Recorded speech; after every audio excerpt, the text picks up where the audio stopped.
Students, we have seen the force and pressure part 1. In that we saw what is force, then we saw the different types of forces. Now we are going to the next part, that is pressure. Now see the first slide over here. See, can you see this?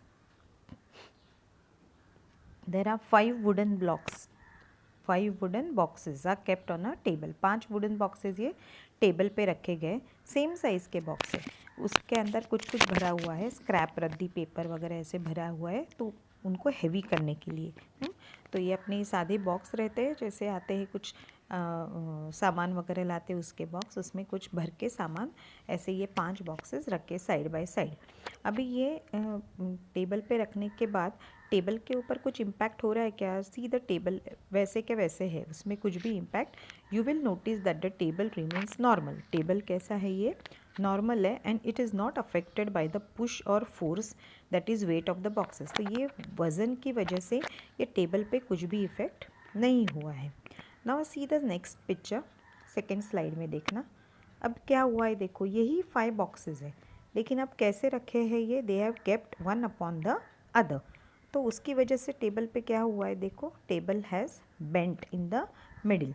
Can you guess why does this happen? अभी ये क्यों हो गया है, guess कर सकते हो? अभी यहाँ पे भी 5 बॉक्सेस है टेबल पे, यहाँ पे भी टेबल पे 5 बॉक्सेस है, लेकिन ये 5 पहले वाले 5 बॉक्सेस की वजह से table has no change, whereas in the second case table bend हुआ है. Though the force applied in both the cases is same, but in the first case impact is less and in the second the table bends.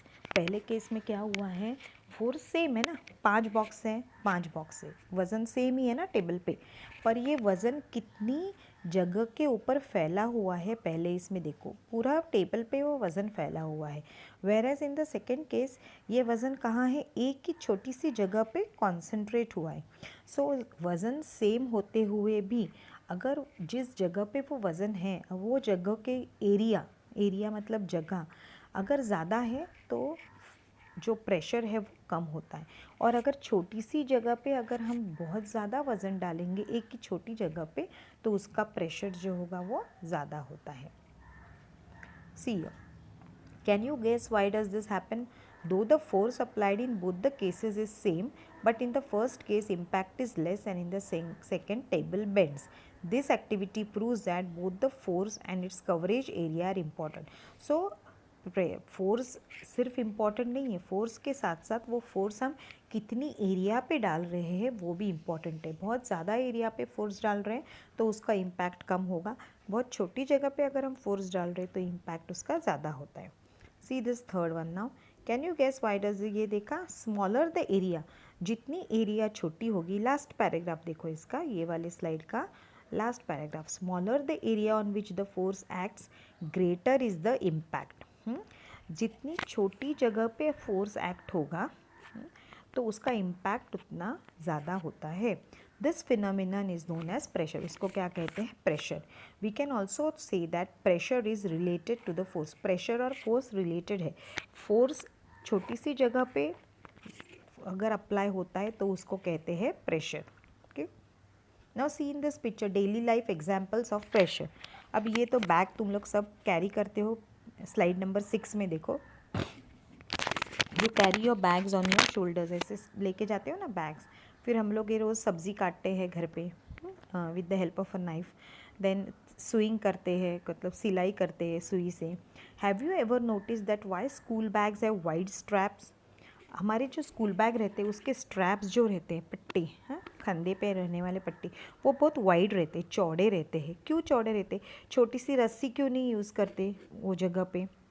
चौड़े क्यों दिए जाते हैं? फिर जो हमारी नाइफ़ रहती है, जो छुरी रहती है, टिप, वो देखो कैसे होते हैं, cuts sharp. Why sharp knife? अगर हम देखो छुरी कभी कभी हमारी धार चली जाती तो हम धार करवा के लेते, क्यों करते हैं शार्प? तो जितनी वो शार्प नाइफ होगी उतना हमारे जो सब्ज़ी होगी, जो भी हमको काटना है, वो फ्रूट्स काटना है, सब्ज़ी काटना है, वो अच्छे से कट जाता है. फिर जो सुई रहती है उसकी भी नोक अगर एकदम पॉइंटेड रहेंगी तो हम आसानी से उसको सिला सकते हैं. अगर वो नोक मोटी रहेगी तो हमको सिलाने में तकलीफ़ होती है. अब let us take each example. अभी ये बच्चे के कंधे पे बैग्स देख रहे हैं आप, उसके जो बेल्ट है वो वाइड है। A school bag has wide strap so that the weight of the bag may fall over a large area of the shoulders of the child. क्यों? क्योंकि ये बैग का वज़न कहाँ पे है, ये बेल्ट्स पे है। अगर बेल्ट एकदम पतले रहेंगे तो उसका वज़न ज़्यादा पूरे कंधे पे आएगा वो बच्चों के। वेरेज अगर वो स्ट्रैप्स मोटे रहेंगे तो जैसे हमने देखा बहुत ज़्यादा जगह पे वो फोर्स रहेगा, तो फोर्स का जो इम्पैक्ट है वो कम होगा। लेकिन अगर एकदम पतली रस्सी लेके अगर हम वही फोर्स, बैग का वज़न वही है, अगर पतली रस्सी रखेंगे उधर तो उसका वज़न की वजह से जो कंधे पे प्रेशर ज़्यादा पड़ेगा। Next see the slide number 8। A sharp knife has a very thin edge. Sharp knife जो होता है उसकी जो नीचे की नोक होती है एकदम थिन होती है। It cuts objects better because area of contact is small. तो हम जो नाइफ लेके काटते समय हम जो प्रेशर डालते हैं, तो अगर नाइफ का जो एज है वो एकदम शार्प होगा तो हमारा प्रेशर बहुत छोटी जगह पे हम प्रेशर डाल रहे हैं, फोर्स डाल रहे हैं, तो प्रेशर बहुत ज़्यादा होता है। वही अगर नाइफ हम उल्टी तरफ से काटने लगेंगे तो क्या होगा, उतना ही फोर्स डाल रहे लेकिन जगह कितनी है अभी मोटी है, तो प्रेशर उतना नहीं होगा, प्रेशर कम। इसलिए जितनी शार्प नाइफ होगी उतना उसका कट करने का जो इफ़ेक्ट होता है वो ज़्यादा अच्छा होगा, बिकॉज छोटी एरिया पे ज़्यादा फोर्स एक्ट हो रहा है। A sharp knife has a very thin edge. यहाँ पे देखो स्लाइड नंबर 9 में, it cuts objects better because area of contact is very small. The force of our hand falls over a very small area. हमारा हाथ का जो force है वो बहुत छोटी एरिया पे गिरता है और अच्छे से कट होता है। अभी नेक्स्ट देखो, जो नीडल हम सिलाने के लिए यूज़ करते हैं, due to its sharp tip the needle will put the force on a very small area. जब हम सुई से धागा सिलाने के लिए यूज़ करते हैं तो अगर शार्प होगा नीडल का टिप तो वो ज़्यादा प्रेशर डालेगा वो क्लॉथ पे जिसको हमको सिलाना है और इजीली उसमें से अंदर चला जाएगा। अगर वही हमारी नीडल की नोक जो है वो मोटी है तो हम उसके ऊपर फोर्स डालेंगे लेकिन प्रेशर क्या हो जाएगा, कम हो जाएगा, because it is not pointed. ये तो हमने सब देखा क्या, सॉलिड्स में। नाउ लेट अस सी स्लाइड नंबर 10 में, do liquid and gases also exert pressure like solid. Liquid और गैस भी प्रेशर डालते हैं क्या, सॉलिड तो डालते हैं, हमने देखा अभी liquid. Do you know what happens when you blow air into a balloon. जब हम बलून में एयर ब्लो करते हैं, जैसे यहाँ पे लड़का कर रहा है, तो क्या होता है, it exerts pressure in all direction and that is why the balloon increases in size and shows equal enlargement in all directions। तो जब हम ये बलून ब्लो करते हैं तो हवा जो अंदर जाती है वो प्रेशर एक्सर्ट करती है, लेकिन कहाँ पे एक्सर्ट करेगी अभी बलून के अंदर, हर एक जगह पे ना, ऐसे कोई पर्टिकुलर डायरेक्शन नहीं होता है कि सामने ही एक्सर्ट करेगी, ऊपर करेगी, पूरे बलून में। तो इसलिए पूरी तरफ से, सब तरफ से बलून जो है वो फूगने लगता है, हर एक साइड से इक्वल ब्लो होता है बलून। तो इक्वल एनलार्जमेंट होती है, इक्वली बड़ा होता है। ऐसे नहीं होता है कि सिर्फ आगे की साइड से बड़ा हो रहा है, ऊपर की साइड से, नो, इट ग्रोज इक्वली। अभी लिक्विड और गैसेस, लिक्विड्स में देखते हैं। हाँ, अभी यहाँ पे क्या किया है देखो, अब plastic disc submerge in water. जब हम, ये तुम लोग घर पे कर सकते हो, कोई भी एक यू टेक सम पानी पीने का ग्लास वगैरह ले लो, हाँ पूरा उल्टा करो उसको, एकदम उल्टा उल्टा करो और वैसे का वैसे वो पानी के अंदर डालने की कोशिश करो। एक बकेट में पानी लेना, आधा बकेट, हाँ, उसमें एक गिलास पानी पीने का ग्लास लो, उसको उल्टा रखो और उसको पानी के अंदर डालने की कोशिश करो, तो तुमको ऐसे समझ में आएगा कि हमको ज़्यादा प्रेशर देना पड़ रहा है अंदर डालने के लिए, फोर्स ज़्यादा। उसको थोड़ा टिल्ट करोगे, टिल्ट मतलब थोड़ा सा टेढ़ा करोगे और उसको डालने की कोशिश करोगे तो तुरंत अंदर जाएगा। क्यों? क्योंकि उसके अंदर पानी चला जाता है। बट जब हम ऐसे का ऐसा डालने लगते हैं तो क्या होता है, when the plastic disc submerge in water it does not fall down, it is continuously. यहाँ पे देखो क्या किया उन्होंने, एक प्लास्टिक की डिस्क लगाई है एक ग्लास पे और उसको उल्टा किया है। अब ये डिस्क स्टिक नहीं की है, ऐसे ही रखा है उसको, लेकिन वो नहीं गिर रही है। क्यों? क्योंकि नीचे से पानी का प्रेशर है जो वो डिस्क को ऊपर की तरफ पुश करता है और अंदर की हवा है वो डिस्क को नीचे पुश कर रही है। तो दोनों इक्वल होने की वजह से ये डिस्क वहीं के वही है, वो हिलती नहीं है। Now let us see this air and our atmosphere. We know that there is air all around us. This envelope of air around the earth is known as atmosphere. तो what is atmosphere?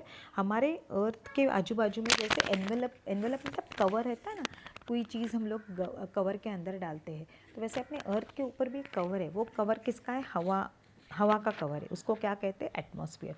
Actually air has wait and therefore exerts pressure, लेकिन ये हवा को भी वज़न है और उसका भी एक प्रेशर रहता है। The pressure of air upon the surface of earth is called as atmospheric pressure. तो कोई हवा जो अर्थ के ऊपर प्रेशर डालती है तो उसको क्या कहते हैं? Atmospheric pressure. तो ये एटमॉस्फेरिक प्रेशर किसको रहता है? हमारे ऊपर भी है। हमारे सर के ऊपर जो हवा है उसका प्रेशर हमारे सर के ऊपर रहता है, पर हमको वो फील नहीं होता है। क्यों?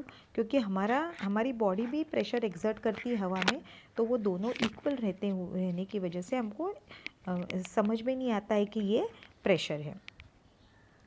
Note that atmospheric pressure is decreasing as we go up and up. On an average, the weight of air on our head is 1 kilogram पर सेंटीमीटर स्क्वायर। जैसे जैसे हम ऊपर जाएंगे, ऊपर मतलब एटमॉस्फेयर में ऊपर जाएंगे, पहाड़ों के ऊपर और ऊपर जाएंगे, तो एटमॉस्फेरिक प्रेशर क्या होता है? कम होने लगता है। तो अगर हम जब भी जहाँ पे भी बैठे हैं, खड़े हैं, तो हमारे सर के ऊपर कितना हवा का प्रेशर है मालूम है आपको? हर एक स्क्वायर सेंटीमीटर स्क्वायर मतलब एक एक सेंटीमीटर के स्क्वायर अगर हमने अपने सर पे ड्रॉ किए तो हर एक स्क्वायर पे हमारे 1 किलोग्राम हवा का वज़न है। मतलब कितने, अभी सपोज अपने सर पे कितने स्क्वायर्स बना सकते हैं हम? 10-12 तो बना सकते हैं ना स्क्वायर्स। तो हर स्क्वायर पे 1 किलोग्राम, ऐसे 10-12 किलोग्राम हवा का वज़न हमारे ऊपर है, लेकिन हमको फील होता है क्या? वो नहीं हो रहा है। हाँ, we don't feel that weight on our head. Do you know what happens when you sip the cold drink? अब आप कोल्ड ड्रिंक पीते हो, हाँ, डेली लाइफ एग्जाम्पल सही है एटमॉस्फेरिक प्रेशर के। अब जब कोल्ड ड्रिंक पीते हैं तो क्या होता है? स्ट्रॉ डालते हो कोल्ड ड्रिंक में और सिप करते हैं, है ना? तो अभी हाँ, स्ट्रॉ के अंदर क्या है? एयर है। ऐसे अगर हमने ऐसे ही स्ट्रॉ पड़ा हुआ है अपने घर पे, तो उसके अंदर क्या है? हवा है। हवा सब जगह पे रहती है। तो जब हम वो कोल्ड ड्रिंक के अंदर डालते हैं तो वो हवा वैसी है स्ट्रॉ के अंदर, पर जब हम सिप करने के लिए स्ट्रॉ मुंह में लेके उसको ऊपर की तरफ खींचते हैं तो क्या करते हैं हम? वो हवा अंदर खींच लेते हैं। तो जैसे ही हवा अंदर चली गई स्ट्रॉ के, तो स्ट्रॉ में खालीपन हो गया, वैक्यूम हो गया। वैक्यूम मतलब कुछ भी नहीं, हवा नहीं है अभी। तो वहाँ पे अभी वो किस में डाला हुआ है स्ट्रॉ हमने? Cold drink. तो जहाँ पे हवा नहीं है वहाँ पे क्या चला जाएगा? ये कोल्ड ड्रिंक ऊपर आने लगता है फिर वो स्ट्रॉ के अंदर से। इस तरह से हम स्ट्रॉ, वैसे ही सिरिंज इंक भरते हैं। अभी कि तुम लोग तो इंक पेन यूज़ नहीं करते, लेकिन पहले ज़माने में हम लोग इंक पेन यूज़ करते थे। तो इंक में हमको ड्रॉपर से इंक भरनी पड़ती थी। वो ड्रॉपर या तो फिर डॉक्टर्स जो इंजेक्शन देते हैं सिरिंज, ये सब ये एटमॉस्फेरिक प्रेशर के एग्जाम्पल्स है, डेली लाइफ एक्सपीरियंस है। Now see this what we have to study now main यहाँ पे व्हाट इज़ फोर्स। अभी हम रिवाइज करेंगे पूरा lesson. First what is force. हाँ, तो ये पीपीटी से आप ये इसका डेफिनेशन लिख लेना। Okay, what is force? Force is a physical quantity that changes the state of rest or of uniform motion of a body in a straight line। मतलब क्या? कोई भी बॉडी रेस्ट पे है, एक बॉल है पड़ा हुआ, या तो मूविंग है, दोनों तरफ में से भी फोर्स यूज़ होता है। अगर वो बॉल को हम मूव करते हैं तो हमको फोर्स की ज़रूरत है। अगर मूवमेंट वाला बॉल को हमको रोकना है, सपोज कैच पकड़ना है, तो हम क्या करते हैं? जो मूवमेंट वाला बॉल है उसको पकड़ते हैं, उसमें क्या अप्लाई करते हैं? फोर्स अप्लाई करते हैं। तो कोई भी बॉडी मतलब यहाँ पे कुछ भी हो सकता है, वो it can be any object.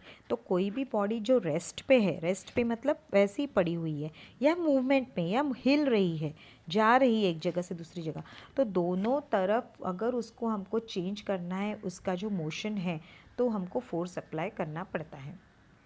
अभी न्यूटन करके एक साइंटिस्ट ना, उसने लॉ दिया था। 3 लॉज है न्यूटन के, मोस्ट फेमस लॉज है। तो उसमें से ये Newton's first law of motion देखो क्या है? A stationary object on which no force is acting remain stationary. अगर ये क्या है? स्टेशनरी मतलब एक ही जगह पे। अगर एक बॉल पड़ा है तुम्हारे घर पे, हाँ, एक कोने में पड़ा है, 1 दिन 2 दिन 3 दिन 1 साल के बाद अगर तुम उसको टच नहीं किया तो वो अपने आप वहाँ से हिलेगा? नहीं हिलेगा। तो स्टेशनरी ऑब्जेक्ट है, अगर उसके ऊपर कोई फोर्स अप्लाई नहीं किया तो वो वैसे ही स्टेशनरी ही रहेगा।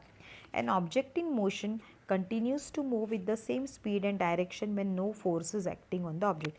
वैसे ही जैसे स्टेशनरी ऑब्जेक्ट अपनी जगह से हिलता नहीं बिना फोर्स के, वैसे ही जो मूवमेंट वाला ऑब्जेक्ट है, जो मूव हो रहा है, तो मूव होने वाला ऑब्जेक्ट भी रुकेगा नहीं जब तक उसके ऊपर फोर्स अप्लाई नहीं। अब ये हम लोग हमेशा देखते नहीं, क्योंकि इसके साथ में एक फ्रिक्शनल फोर्स रहता है। सपोज़ अगर बॉल मैं ज़मीन पे से डाल रही हूँ, तो वो कहीं ना कहीं जाके रुक जाता है। वो क्यों रुकता है? क्योंकि ज़मीन का जो फ्रिक्शन है, ज़मीन के साथ बॉल जब घिस जाता है तो ज़मीन उसको हर एक जगह पे उसको रुकाती है, फोर्स करती है रुकने के लिए। अगर वही बॉल मैंने कोई कांच का टेबल होगा, कांच के टेबल पे ऊपर रोल किया तो वो बहुत दूर तक जाएगा, क्योंकि कांच में फ्रिक्शन कम रहेगा। ज़मीन पे, फ्लैट ज़मीन पे फ्रिक्शन कम रहेगा। वही एकदम मैंने पथरीली ज़मीन है, रोड के ऊपर बॉल डाला तो वो जल्दी से रुक जाएगा। तो ये तुम लोग घर पे कर सकते हो। एक तुम्हारे घर पे कोई टेबल होगा, कांच का टेबल या टिपॉय होगा, उसके ऊपर छोटा सा बॉल लेके रोल करके देखो वो कितनी दूर जाता है, और एकदम रास्ते पे रोल करके देखो वो कितनी दूर जाता है। तो फोर्स दोनों जगह में वो जहाँ पे जाके रुकेगा वो डिस्टेंस अलग अलग होगा। तो फोर्स कहाँ होता है? दो बॉडीज़ के बीच में एक्ट होता है। देन कॉन्टैक्ट फोर्स हमने पढ़ा था, force that acts through direct contact. Non contact force भी पढ़ा था हमने। Balanced forces we read, unbalanced forces. Okay, next is inertia. Inertia मतलब जो हमने यहाँ पे न्यूटन का फर्स्ट लॉ में पढ़ा था वही है inertia. The tendency of an object to remain in its existing state is called inertia. Inertia मतलब क्या? जो बॉडी जो जगह पे है उसको वही स्टेट में रहना है। हाँ, उसको वहाँ से अलग स्टेट में डालने के लिए हमको क्या करना पड़ता है? उसको फोर्स देना पड़ता है। जो स्टेशनरी बॉडी है उसको वहाँ से हिलाने के लिए हमको फोर्स देना पड़ता है। जो मूवमेंट वाली बॉडी है उसको रुकाने के लिए हमको फोर्स देना पड़ता है।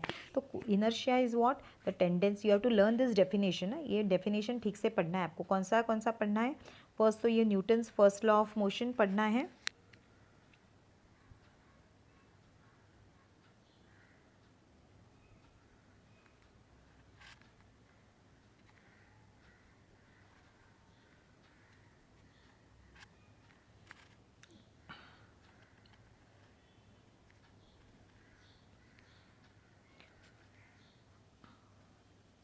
I was trying to edit it, मुझे मैं अंडरलाइन करने वाली थी पर नहीं हो रहा है। तो ये Newton's first law of motion याद करना है आपको। क्या है वो? A stationary object on which no force is acting remains stationary. An object in motion continues to move with the same speed and direction when no force is acting on the object. Then you have to learn this inertia. What is inertia? You have to learn. Inertia क्या है? The tendency of an object to remain in its existing state is called the inertia. अभी effect of force क्या है? Force का effect क्या होता है body पे? अगर बॉल है तो अगर उसके ऊपर फोर्स दिया तो क्या होगा? यहाँ से वहाँ रोल होने लगेगा। अब देखो, फर्स्ट देखो, force can set a body in motion. अगर स्टेशनरी है, बॉल रखा हुआ है, उसको मैं फोर्स डालूंगी तो वो मूव होने लगेगा। अभी मूवमेंट वाला बॉल है, उसके ऊपर मैं फोर्स डालूंगी तो वो क्या होगा? रुकेगा। जैसे यहाँ पे देखो, a moving bicycle can be brought to rest by application of brakes. जब भी हम कार, बाइक या फिर साइकिल चलाते हैं तो मूवमेंट में रहती है। अगर हम रुकेंगे नहीं तो वो वैसे ही चलती रहेगी। तो हमको रुकाने के लिए क्या करना पड़ता है? ब्रेक डालना पड़ता है। A force acting on a body can change the speed. तो फोर्स स्पीड भी चेंज कर सकता है ना। हमने देखा जब हम कार चलाते, कोई चलाता है या स्कूटर चलाते हैं तो ब्रेक डाल के स्पीड कम करते हैं, तो फिर उसके लिए फोर्स की ज़रूरत पड़ती है। Force can change the direction change कर सकते हैं हम एक ऑब्जेक्ट का। ओके, हाँ, अगर कोई बॉल आ रहा है, हम हाथ डालेंगे बीच में तो वो बॉल क्या होगा? हमारी हाथ पे डैश होके दूसरी तरफ उसकी डायरेक्शन जो है वो चेंज हो जाएगी। फिर उसका शेप चेंज हो जाता है ना। We saw that example in the earlier video जो था उसमें, घर पे आटा गूंथती है मम्मी तो आटे का शेप चेंज कर सकते हैं। क्ले तुम लोग यूज़ करते हो, मिट्टी है, उसके शेप्स हम फोर्स की वजह से चेंज कर सकते हैं। Now will come to today's what we have seen, pressure. What is the definition of pressure now? The force exerted perpendicularly on a unit area is called pressure. अभी ये force exerted perpendicular मतलब ऊपर से। अगर नीचे table है तुम्हारे, suppose ये फ्लैट सरफेस है, तो फ्लैट सरफेस पे ऊपर से अगर तुम फोर्स एक्सर्ट करोगे दैट इज़ परपेंडिकुलरी, मतलब फोर्स में और जो चीज़ जिसके ऊपर तुम फोर्स डाल रहे हो उसमें कितने का एंगल होना चाहिए, 90 डिग्रीज का, that is perpendicularly force exert होगा, तो उसको क्या कहते हैं, ऑन यूनिट एरिया। यूनिट मतलब 1 स्क्वायर सेंटीमीटर या 1 स्क्वायर मीटर या 1 स्क्वायर फीट, 1 स्क्वायर यूनिट, मतलब स्क्वायर होता है वो 1/1 का। तो 1/1 means it can be 2/2 also, it can be 3/, same होना चाहिए, इट शुड बी स्क्वायर।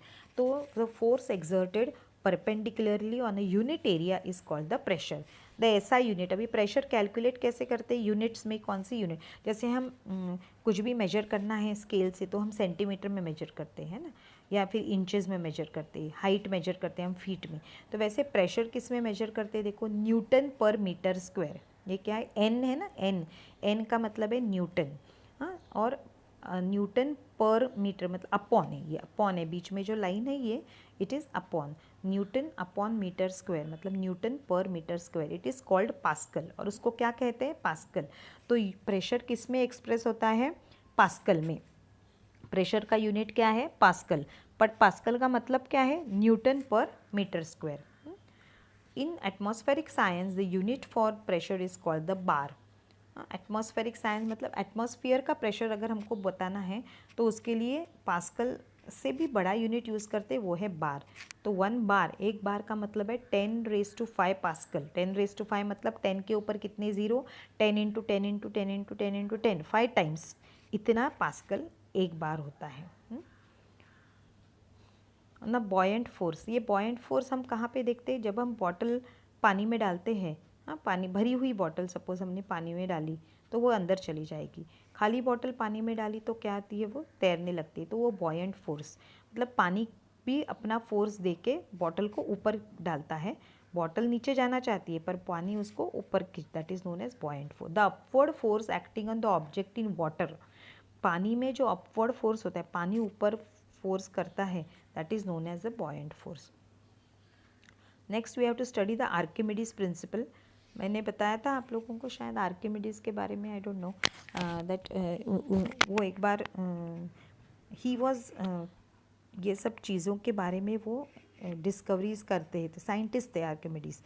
तो उन्होंने पानी के अंदर कोई भी चीज़ डालेंगे तो जितना पानी बाहर आता है वो पॉट से, उतने ये चीज़ का वॉल्यूम होता है, ऐसे उन्होंने डिस्कवरी की। तो व्हाट इज़, वो आर्किमिडीज थे। तो अभी ये आर्किमिडीज प्रिंसिपल क्या है, when an object is partially or fully immersed in a fluid, a force of buoyancy acts on it in the upward direction.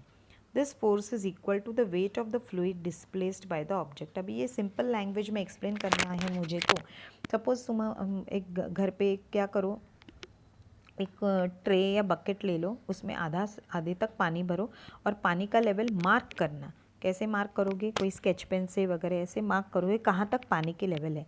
फिर उसमें एक कोई वज़नदार पत्थर, बड़ा पत्थर, या फिर एक टिफ़िन, भरा हुआ टिफ़िन, मतलब वेट वाला ऑब्जेक्ट कुछ भी, या तो फिर लोहे का कुछ ऑब्जेक्ट होगा बड़ा वाला, वो बकेट में डालो। हाँ, बकेट वो डालने के बाद तुमको समझ में आएगा कि पानी का लेवल ऊपर है। अभी ये पानी का लेवल भी मार्क करना, पहले वाला पानी का लेवल मार्क किया है, अब ये सेकंड पानी का लेवल भी मार्क करना।